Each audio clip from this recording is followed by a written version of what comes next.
மூன்றாம் நாள் மக்கள் சந்திப்பு நிகழ்ச்சி வந்து எங்களுடைய தலைவர் நிகழ்ச்சி நாளை திட்டமிட்டபடி நாமக்கல்லிலும் அதுக்கடுத்து கரூரிலும் நடைபெற உள்ளது. நீங்கள் பார்த்துட்டு இருப்பீங்க, இந்த 3 நிகழ்ச்சிகளை 3 நாட்கள் இந்த நாளைக்கூட சேர்த்து ஒவ்வொரு நாளும் எங்களுக்கு மிகப்பெரிய சோதனைகள். அதாவது இது தமிழக அரசிடம் நாங்கள் அனுமதி பெறுவதாக இருக்கட்டும், ஒவ்வொரு விஷயத்திலும் மிகப்பெரிய சோதனைகள். நாங்கள் இதுக்காக தான் உயர்நீதிமன்றத்தை நாடி இருந்தோம். ஏன்னா உயர்நீதிமன்றத்தில் எல்லாருக்கும் ஒரே மாதிரியான கண்டிஷன் போடணும். ஏன்னா எல்லா தலைவர்களும் மற்ற கட்சியினரும் சுற்றுப்பயணம் செய்கிறாங்க. எல்லாருக்கும் ஒரே மாதிரியான ஒரு தீர்வை கொடுக்கணும்னு சொல்லி கேட்டோம். அதன் அடிப்படையில் கடந்த கிட்டத்தட்ட நீங்கள் பார்த்துருப்பீங்க, போன வாரமும் உயர்நீதிமன்ற நீதிபதி அவர்கள் தமிழக அரசிடம் ஒரே மாதிரியான ஒரு ரூல்ஸ் வந்து எல்லாருக்கும் ஒரே மாதிரி டிஃபைன் பண்ணிட்டு வாங்க. அதே நேரத்தில் நீங்கள் எல்லா கட்சியும் ஒரே மாதிரி பார்க்க வேண்டும். அனுமதியும் கடைசி நேரத்தில், அதாவது எப்பயுமே நாங்கள் கொடுத்துருந்த மனுவிலேயே என்ன கொடுத்துருந்தோம்னா கடைசி நேரத்தில் எங்களுக்கு அனுமதி கொடுக்குறாங்கன்னு சொல்லியிருந்தோம். ஸோ நீதிபதி அவர்களும் அதே தான் சொல்லியிருந்தார், எல்லாருக்கும் ஒரே மாதிரியான கண்டிஷன் டிராஃப்ட் பண்ணி கொண்டு வாங்கன்னு. அதில் என்ன பெரிய சிக்கல்னு தெரியல. இதுவரைக்கும் மாநில அரசு சார்பாக டிஜிபி அவர்கள் சார்பாகவும் மற்றவர்கள் இப்போ தமிழக அரசு சார்பாகவும் இதுவரைக்கும் எந்த ஒரு கண்டிஷனும் காமனான ஒரு கண்டிஷனை டிராஃப்ட் பண்ணி கொண்டு போய் கொடுக்கவில்லை. மீண்டும் இந்த வழக்கு ஒத்திவைக்கப்பட்டுள்ளது.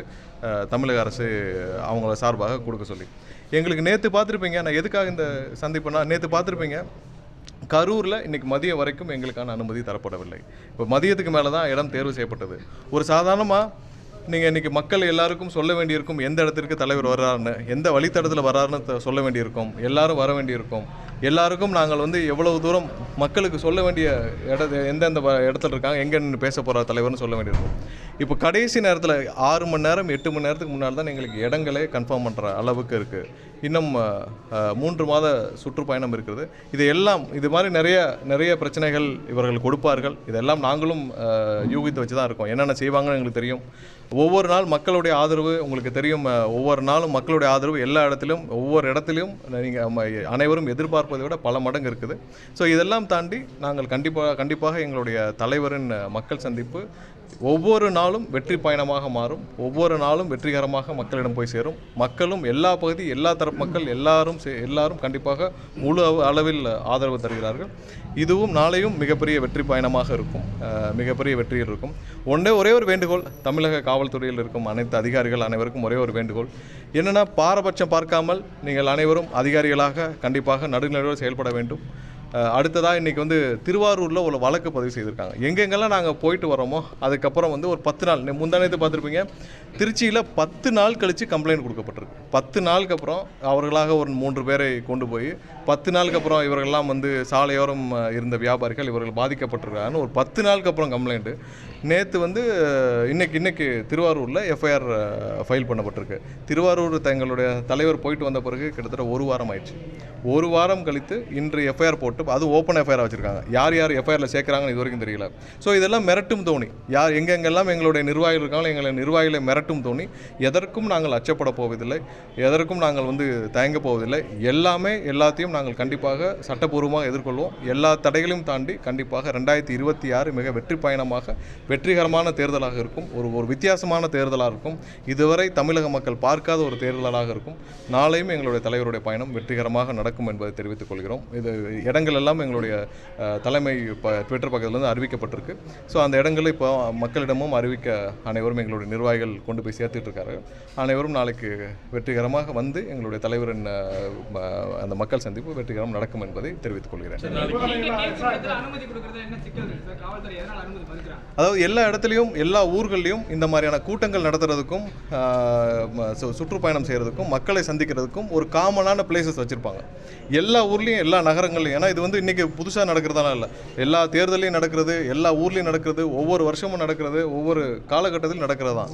ஸோ அதில் அனுமதிக்கப்பட்ட இடங்களை தான் நாங்கள் லிஸ்ட்டு வாங்கி கேட்குறோம். நாங்கள் ஒன்றும் புதுசாக போயிட்டு நாங்கள் இங்கே வந்து இந்த இடத்துல தான் வேணும்லாம் கேட்கல. அனுமதிக்கப்பட்ட இடங்களில் லிஸ்ட்டு வாங்கிக்கிறோம். அந்த அனுமதிக்கப்பட்ட இடங்களில் நாங்கள் ஒரு வழித்தடங்களை சொல்லி இந்த மாதிரி வரோம். ஏன்னா நாங்கள் திட்டமிடுறது இப்போ 2 மாவட்டம் திட்டமிடுறோம். இப்போ நாமக்கல்லேருந்து அடுத்து நாங்கள் கரூர் பிளான் பண்ணுறோம். ஸோ அதற்கு தக்கன அவர்கள் அனுமதிக்கப்பட்ட இடங்கள் வழியாக கேட்கிறோம். அதற்கும் நிராகரிக்கப்படுகிறது. மற்ற கட்சிக்கெல்லாம் கொடுக்கிறார்கள், மற்ற எல்லா கட்சிக்கும் வரவேற்று கொடுக்கிறார்கள். எங்களுக்கு மட்டும்தான் இருக்குது. ஏன்னா எங்களுக்கு கண்டிப்பாக மக்களின் செல்வாக்கு அதிகமாக இருக்குது. அதை பார்த்து பயப்படுகிறது திமுக தான் சொல்லணும்.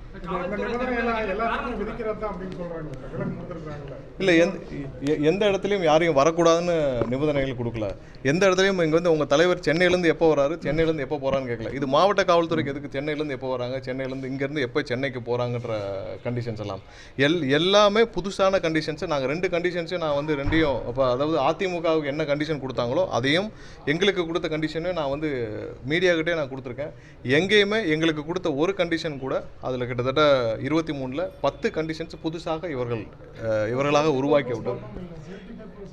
இல்லை, சேஃப்டிக்காக கண்டிப்பாக எங்களுடைய மாநாட்டிலிருந்து எல்லாமே வந்து நாங்கள் வந்து நாங்களே அறிவிப்புகள் முன்னெச்சரிக்கையாக நாங்களே அறிவிப்புகளை கொடுத்துருக்குறோம். இதில் இவர்கள் வந்து ஒவ்வொருத்தருக்கும் ஒவ்வொரு மாதிரியான கண்டிஷன்ஸு எப்படி போட முடியும்? நீங்கள் பொதுவாக ஒன்று கொடுங்க. பொதுவான கைட்லைன்ஸ் வச்சுருக்கீங்களா? பொதுவாக எல்லா கட்சிக்கும் ஒன்றுங்களா? அதை தான் உயர்நீதிமன்றம் சொல்லியிருக்கு. பொதுவான எல்லா கட்சிக்கும் ஒரே மாதிரி கைட்லைன்ஸ் கொடுங்க. நீங்கள் பொதுவாக ஏதாவது நீங்கள் பொது சொத்துக்கு சேதம் ஏற்படுதுன்னா நீங்கள் பொதுவாக எல்லாரும் டெபாசிட் கலெக்ட் பண்ணுங்கள். இதுவே இவர்களால் ஏன் கொடுக்க முடியலன்னா, திமுகவுக்கு ஒரு சட்டம், எங்களுக்கு ஒரு சட்டம், அப்படி தான் இருக்குது.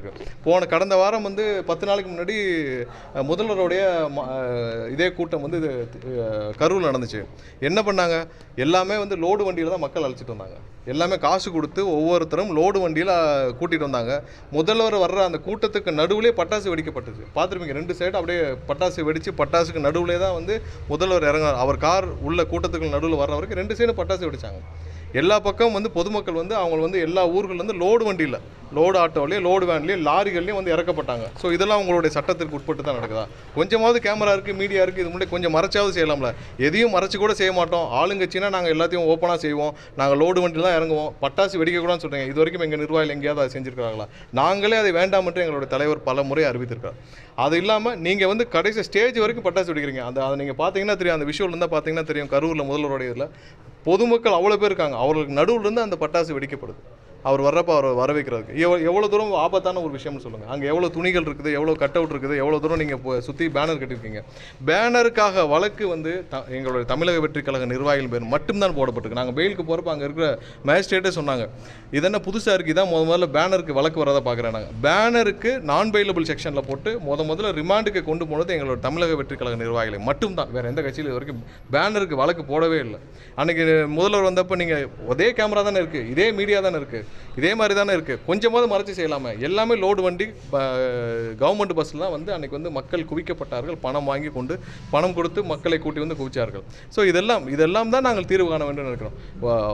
அரசை வைத்துக்கொண்டு நீங்கள் என்ன வேணாலும் செய்கின்ற காலம் மாறி போய்விட்டது. கண்டிப்பாக இதெல்லாம் எதிர்கொண்டு வெற்றிகரமாக எல்லா சவால்களையும் எதிர்கொண்டு எங்களுடைய தலைவரின் பயணம் வெற்றிகரமாக இருக்கும். சார், நாளைக்கு எத்தனை மணிக்கு வராரு? கரெக்டாக எக்ஸாக்ட்லி எங்கேருந்து வராரு? 8:45 எங்களுடைய அறிவிப்புகள் இருக்குது நாளைக்கு காலையில். ஸோ முதலாவதாக நாமக்கல், அதுக்கப்புறம் கரூரில் இருக்கும். சார், இங்கே சேலத்துலேருந்து வராங்களா, திருச்சி?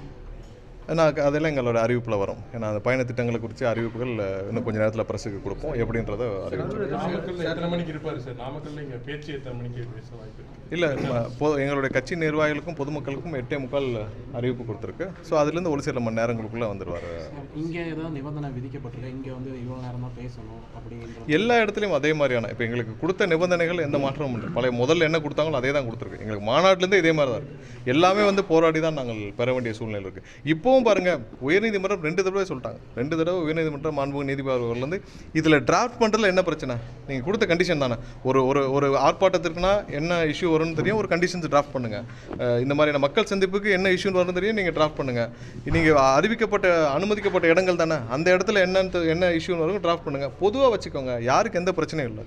இதை நாங்கள் கடைசி நேரத்து வரைக்கும் பாருங்கள், மதியம் 2 மணி 3 மணி வரைக்கும் போராடி இடத்தை தீர்மானம் செய்து அதுக்கப்புறம் அறிவிக்க வேண்டிய சூழ்நிலை எந்த கட்சிக்கு இருக்குது சொல்லு. முதல் நாள் மதியம் 3 மணி வரைக்கும் நாங்கள் வந்து எந்த இடம்னு சொல்ல முடியாமல் எல்லோரும் சுற்றி கிட்டத்தட்ட ஒவ்வொரு இடத்திற்கும் அனுமதி வாங்க 10லேருந்து 12 நாள் ஆகும். எங்களுடைய மொத்த நிர்வாகிகளும் எங்கள் பொதுச் செயலாளரும் எல்லாரும் 10 நாள் 12 நாள் மாவட்ட கண்காணிப்பாளர் அலுவலகத்துக்கும் டிஎஸ்பி அலுவலகத்திற்கும் இங்கே இருக்கிற கமிஷனர் அலுவலகத்துக்கும் சுற்றி வந்து தான் வாங்க வேண்டியிருக்கு. ஸோ இந்த சேலஞ்சஸ் எங்களுக்கு மட்டும் தான் இருக்குது. பட் இதெல்லாம் ஒன்றும் பிரச்சனை இல்லை. இதெல்லாம் இவர்கள் செய்வார்கள், இதற்கு மேலேயும் செய்வார்கள். இது எல்லாம் எதிர்கொள்ள நாங்களும் தயாராக தான் இருக்கோம். நீங்கள் தானே இடத்த தேர்வு பண்ணி காமிக்கிறீங்க, இந்த இடத்துல நாங்கள் பிரச்சாரம் பண்ணும்போது நீங்கள் தானே காமிக்கிறீங்க. அப்புறம் அந்த இடத்துல இருக்கக்கூடிய சிக்கல்கள்லாம் சொல்லுவாங்கல்ல. இல்லை, சொல்கிறதுல எந்த தப்பு இல்லை. எல்லாருக்கும் அதே மாதிரி சொல்லுங்கன்னு தான் சொல்கிறோம். எங்களுக்கு சொல்கிறதுல வந்து தப்பு இல்லை. எல்லாருக்கும் அதே மாதிரி சொல்லுங்கள். எல்லாருக்கும் என்ன பிரச்சனை இருக்குன்னு சொல்லுங்கள்.